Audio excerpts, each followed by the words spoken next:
founder and CEO of Business Marketing Engine, or BME for short.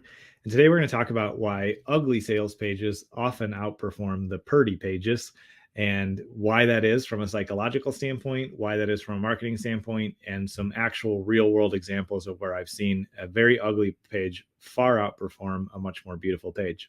So stay tuned and I'll share that with you.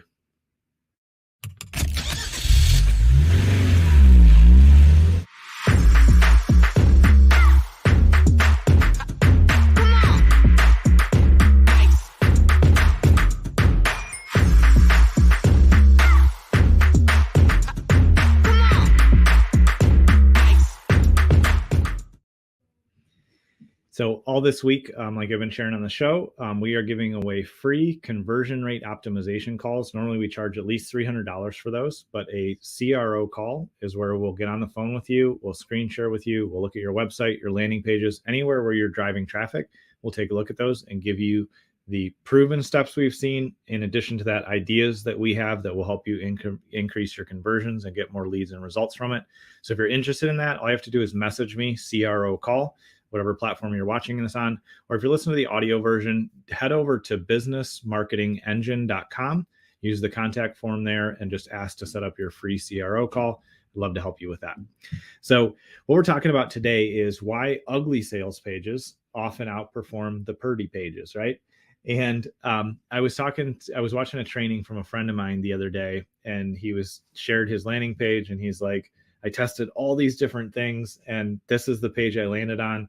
And I know from my friend sharing some things with me, he did well over 7 figures off of this page. And it was a simple, boring white page.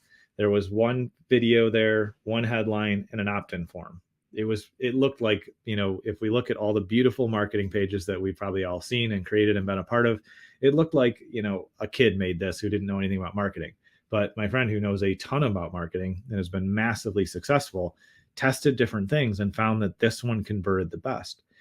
And as I was sitting thinking about it, as going through the training, and I've had some conversations with him as well, it made me think about what it would be like to go to maybe your local farmer's market. Maybe you have those, maybe you don't. But if you don't, we have a local farmer's market nearby here. And it's up on the town square nearby me, so it's about 5 minutes away. If I drive up there during the summer and fall, then I can expect to get out and I'll see local farmers and local, artisan and crafts, and artists and all those. And they set up simple tables, simple displays, and they just show their work. And it's all about the work that they're producing or the crops that they grew or anything like that. And so everything looks pretty much the same. But imagine if you went to a place where like that, and maybe it looks like a county fair or a farmer's market, or like an outdoor kind of local community thing like that. And imagine that, you're going through and it all seems pretty normal. You're buying some produce, maybe you get some artwork or some other things. And then you come to this section in the farmer's market where there's this really sophisticated, fancy display, and like a bunch of like models are outside. And there's, fancy cars, and like there's a red carpet and a bouncer that lets you in. One of two things would happen. Maybe you'd be really curious and you'd want to check it out. Or maybe you'd be like, that's kind of weird, and you just move on to the next booth.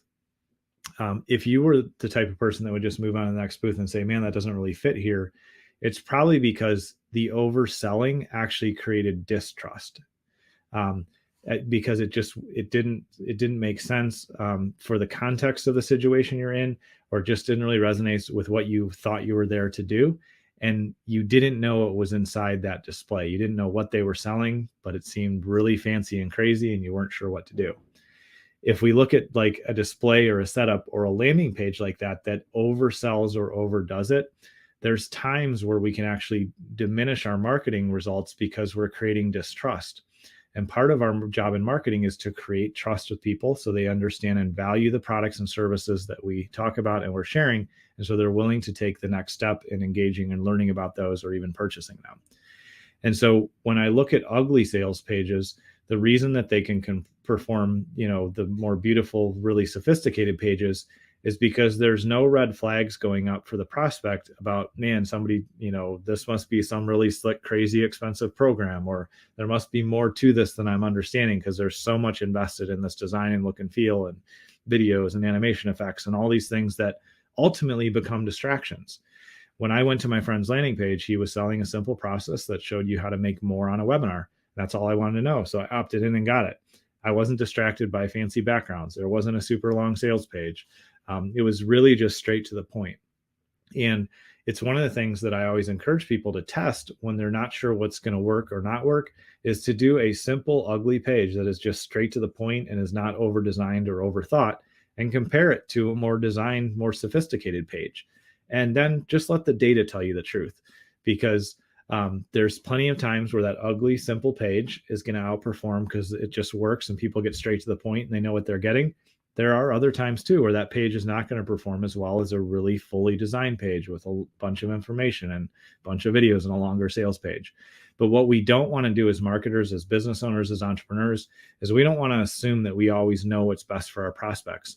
And so it's better to go into a situation with an open mind and say, all right, I'm going to test a simple, quote unquote, ugly, or maybe even ugly version. And I'm going to test the more sophisticated version.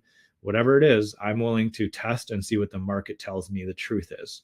That's the important thing in marketing, is let the data show us what works. Let our market actually determine what is going to be effective and what is not going to be effective. And don't ever rely on your own personal taste or what you've seen work in the past as the only thing.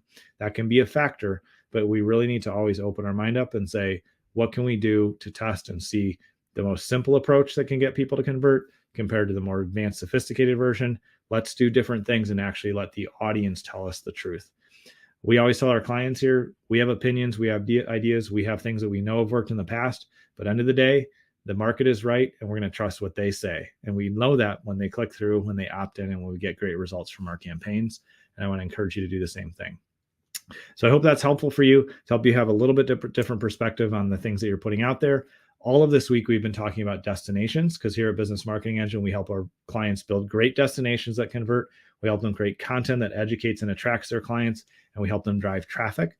So we do destinations, content, and traffic. And this week we were talking a lot about the destinations that you're going to send your audience to. We are offering free CRO calls to everybody, all of our listeners here and everybody in the audience. So if you'd like to have a free CRO call, what you can do is just message me CRO call, and we'll get that set up. Or you can head over to businessmarketingengine.com and fill out the contact form and just say you want to set up a free CRO call. Like I mentioned earlier, those are normally $300 calls, but we're giving those away as a thank you to all of those that listen in. I appreciate you taking time with us this week, and I look forward to seeing you next week on the show.